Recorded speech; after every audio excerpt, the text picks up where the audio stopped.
Sri Sachidananda Sadguru Sainath Maharaj Ki Jai. Sai Baba the Master. Chapter 14. The God Man and the Tradition. Think not that I am come to destroy the law or the prophets. I am not come to destroy but to fulfill. Matthew 5:17. So said Jesus Christ. But he was looked upon by the Pharisees, Sadducees, and scribes as the violator of the law. For some of his actions seemed to their narrow vision to contradict the injunctions of the law. His apparent floating of law is not only to enable the people to realize the spirit of it and not convert it into a dead ritual with no relevance to their spiritual purification. In fact, every God man or perfect one appears amidst mankind as the Son of the Man only to correct the race in its understanding of the spirit of the law.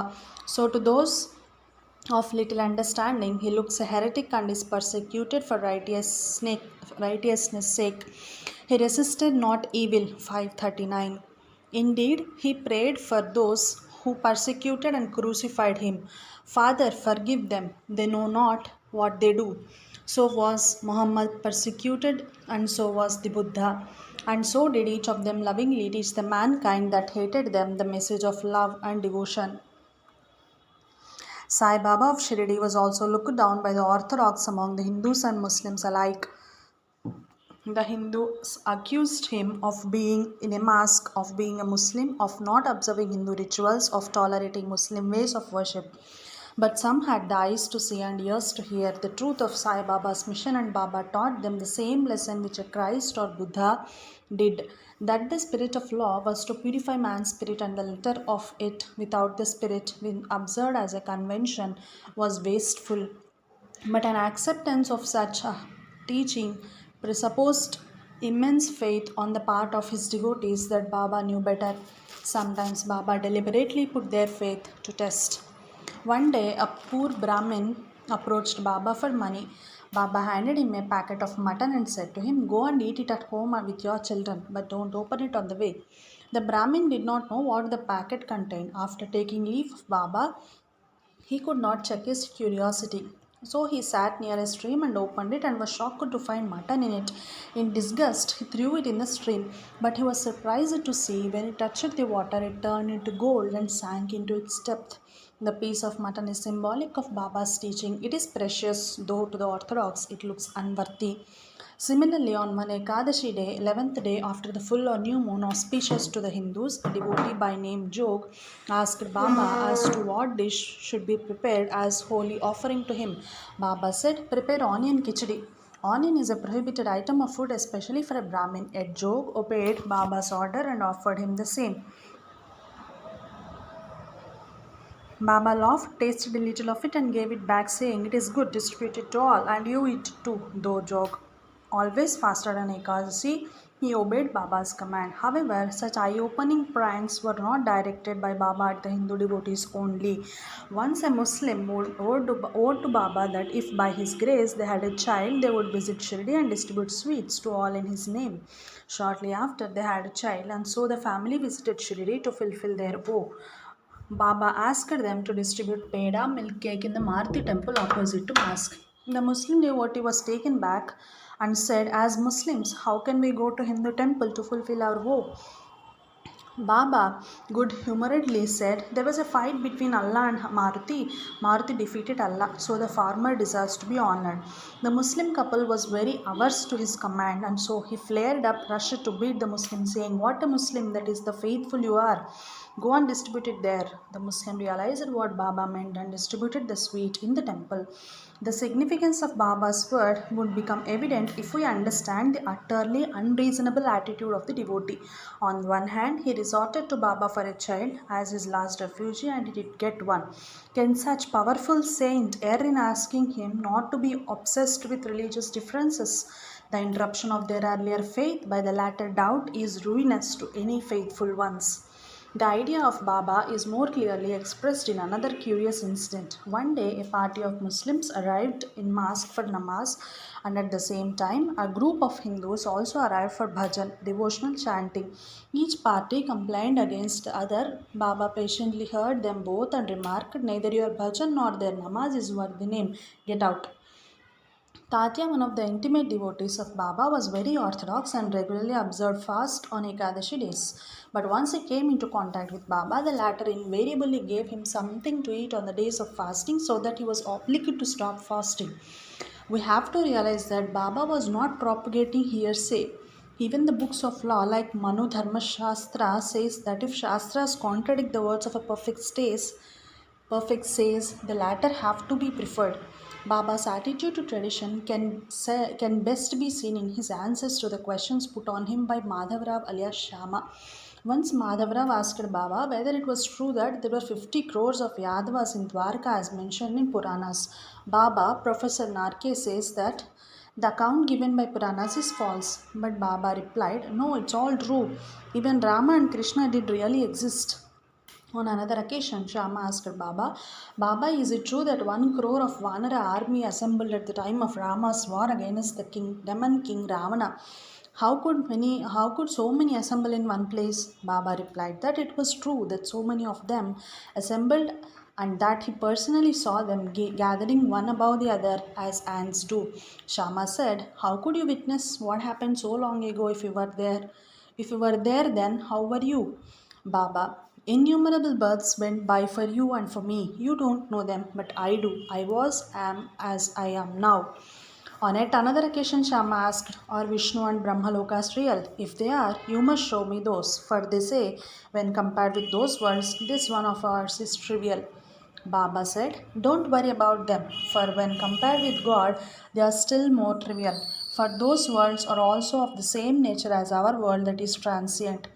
Shama said, "But you must enable me to realize the truth of what you say."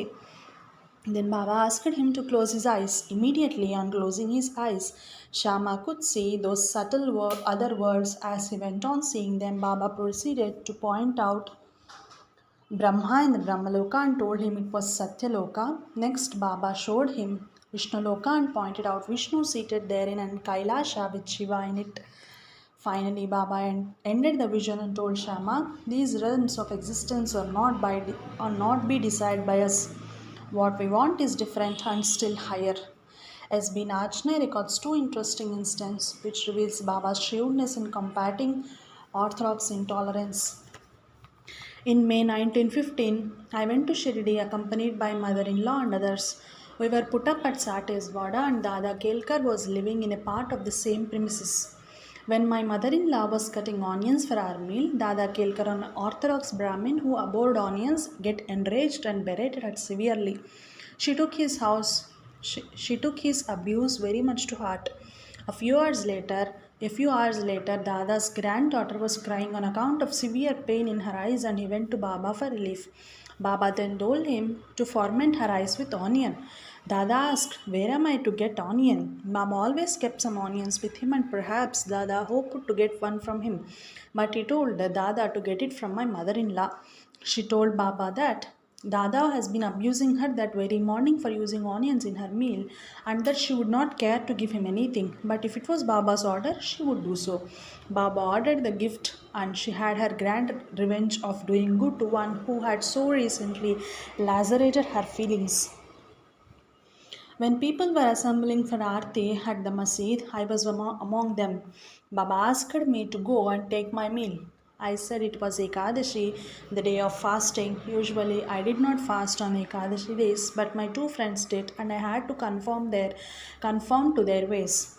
But Baba did not want me to fast. He said, referring to my companions, "These people are mad. You had better to go to Vada and eat." The man at Vada grumbled that I should be clamoring for food on an Ekadashi day and would not give me food till Aarti was over. So I came to mosque along with him to attend the Aarti. Baba again asked me if I had missed, but I said him it was time for Aarti and so the meal might be deferred till the completion of the same. Baba said, "The Aarti will begin after you finish the meal."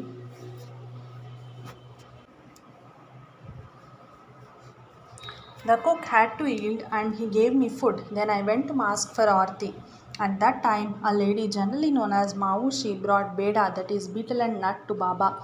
Baba gave me some and asked me to eat. As it is customary to avoid chewing betel and nut on Ekadashi days, I hesitated. Baba said again, eat it. I obeyed and chewed the beda. Not only did Baba reject the dead traditions and accept the traditions which are good, but he also interpreted them afresh, even as Christ had done to the ancient Jewish law in his Sermon on the Mount. These God men came not to destroy but to fulfill the scriptures, fulfilling in both the senses of the word, namely in re establishing their infallibility and also supplementing and completing them wherever they are inadequate or incomplete. For instance, one of the Baba's Hindu's devotee complained that though he tried his best to fulfill the ancient injunction that one should feed an atithi, guest who arrives by chance, sometimes even after waiting or searching for one, he had not often been able to find anyone. Baba said, Nana, the Shastras, sacred laws, are not at fault, nor are the mantras wrong. You have got into your head some worthless interpretation and then stand and wait for guests so they will not turn up. Does the term Atiti denote only a man, 3.5 cubits high, and of the Brahmin caste only? Atiti is whatever creature which is hungry and comes to you at that time. All these seek food. The real Atiti that you get, you do not regard as such.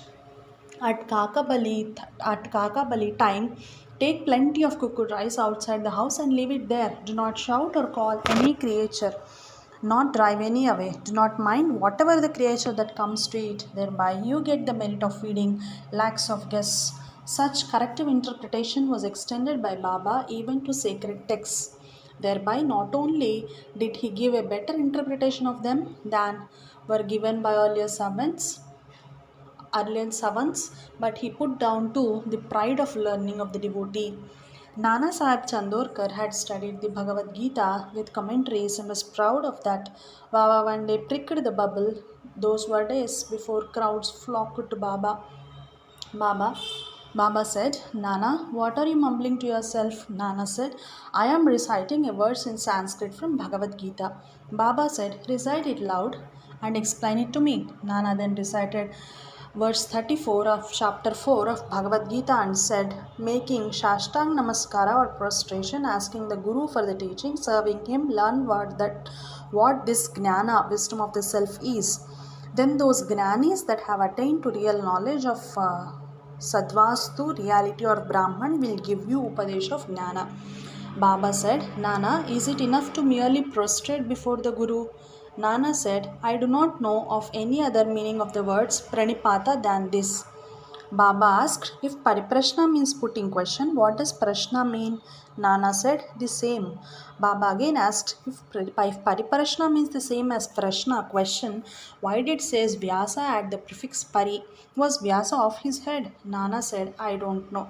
Baba said, by seva, what sort of seva service is meant? Nana said, just of the kind we have been rendering you.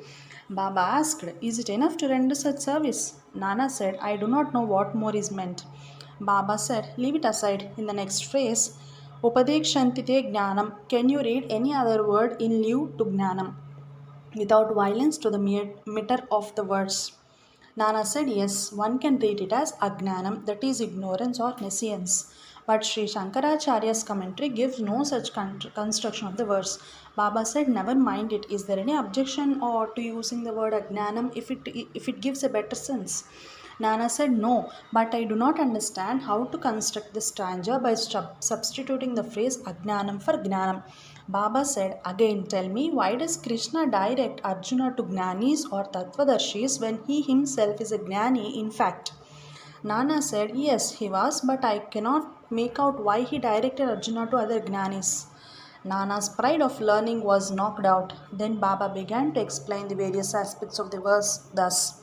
It is not enough merely to prostrate before Gnanis, enlightened masters. We must take Sarvasya Sharanagati, total surrender to the Sadguru. Mere questioning is not enough. The attitude is important. The question must not be prompted by any improper motive or attitude, that is, to trap the Guru and to find fault with his wisdom, or simply out of idle curiosity. The attitude must be sincere and serious and inspired by a desire to achieve moksha or spiritual perfection. Seva is not rendering service while still retaining the feeling that one is free to offer or refuse service to the master.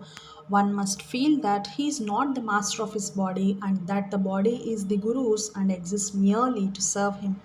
If this is done, the Sadguru will show you what the Gnana referred to in the previous stanza is. How is Gnana Upadesh, that is imparting of realization, to be affected by the Guru?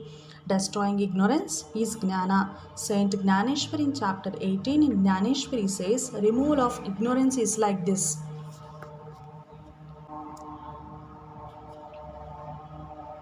O Arjuna, if dream and sleep disappear, you are yourself. It is like that. O Arjuna, if dream and sleep disappear, you are yourself. It is like that. He also says, is there anything different or independent in Jnana besides the destruction of ignorance? Expelling darkness means light. Destroying duality, Dvaita, means non-duality, Advaita.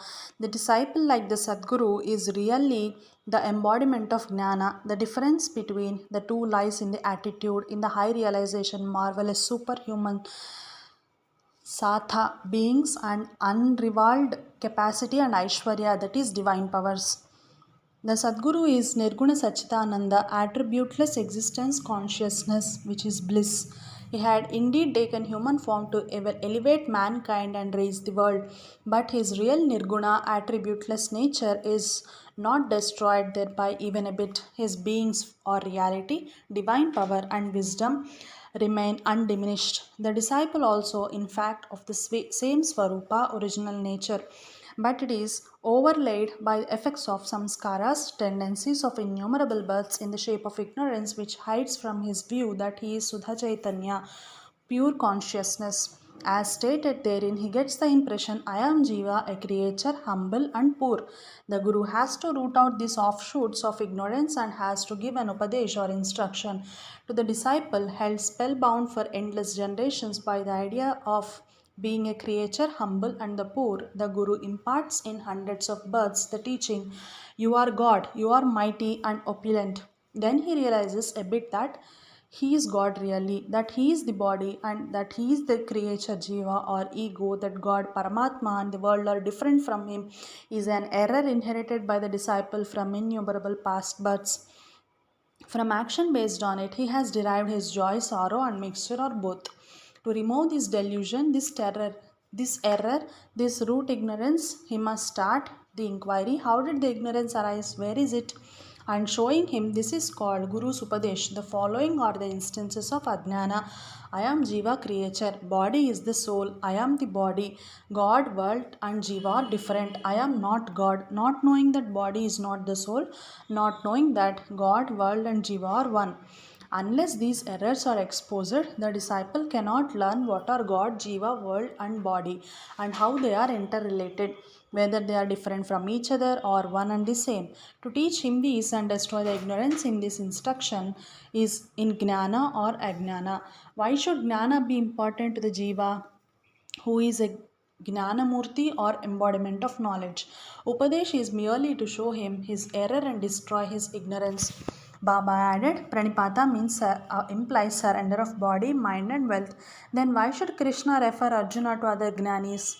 The Sadbhakta, true devotee, takes everything to the Vasudeva. To be Vasudeva, the Lord of existence, says the Bhagavad Gita, chapter 7, 19th verse. That is, any Guru will be Krishna to the devotee, and Guru takes the disciple to be Vasudeva, and Krishna treats both as his prana, spirit or life, and Atma or self.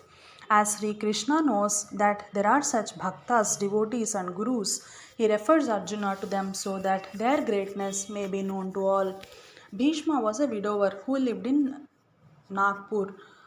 Though he was drawn to Baba, he did not overcome his notion that Baba was a Muslim.